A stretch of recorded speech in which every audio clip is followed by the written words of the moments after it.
ભય ક્યારે છૂટે છે? જ્યારે બ્રહ્મ જ્ઞાન જીવનમાં ઉતરી જાય છે, તે જાણે છે કે મારું રક્ષણ પરમાત્મા કરે છે, પછી મારે ભય રાખવાની જરૂર જ નથી. તેવો પૂરેપૂરો પરમાત્મામાં વિશ્વાસ છે, તેને ભય લાગતો જ નથી. વળી શરમ, ભય, માન, અપમાનને, તિરસ્કારને જ્યાં સુધી છોડશું નહીં, ત્યાં સુધી બ્રહ્મજ્ઞાન જીવનમાં ઉતરવાનું જ નથી.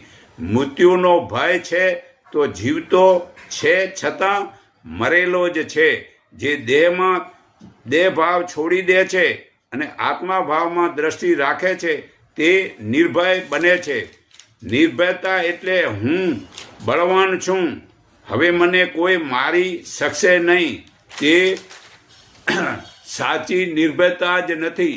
મારી પાસે ઘણું ધન છે, હવે મારે બીજાની જરૂર નથી, તે પણ સાચી નિર્ભયતા જ નથી. સાચી નિર્ભયતા તેને જ કહેવાય છે કે જે આત્મા પોતાના મૂળ ચેતન સ્વરૂપને, જે પરમાત્મામાં લીન થઈને શુદ્ધ ફરજ મુજબના કર્તવ્યનું વ્યવહાર કરી તે કર્મનું ફળ પરમાત્માને આપે છે, તે કોઈથી જુદાઈ રાખતો જ નથી.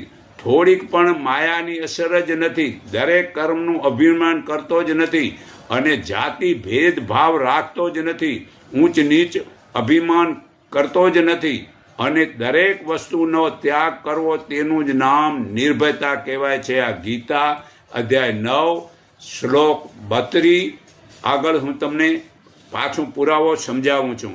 કેમ કે હે પાર્થ, ગમે તેવા પાપ જોનીવાળા હોય અથવા સ્ત્રી, વેશ્યો, શૂદ્રો હોય, તેઓ પણ શ્રદ્ધાથી મારો આશરો કરી પરમગતિ પામે છે, તો પછી પવિત્ર બ્રાહ્મણ, ભક્તો તથા રાજર્ષિઓ પરમગતિ પામે એમાં કહેવું જ શું?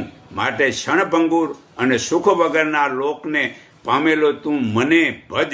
તું મારામાં જ મન રાખ, મારો ભક્ત થા તથા મને જ પૂજનારો થા અને મને નમસ્કાર કર. એમ મારામાં અંતકરણ જોડી મારા પરાયણ થયેલો તું મને જ પામીશ. આ પરમાત્માનો પુરાવો છે.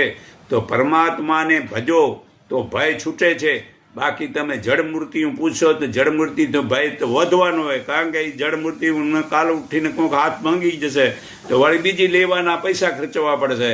તો કહે છે માંડ માંડતા આમાં પૂરું કરતા હતા અને વળી મતલબ આ બીજા મતલબ પૈસા ક્યાં ભેળા કરીએ? તો હું કહું ભય વધશે. ભાઈ જે નથી કરવું એ છોડો તો જ ભય મતલબ મટે. આ આત્માનું રક્ષણ મતલબ માના પેટમાં પરમાત્માએ કર્યું.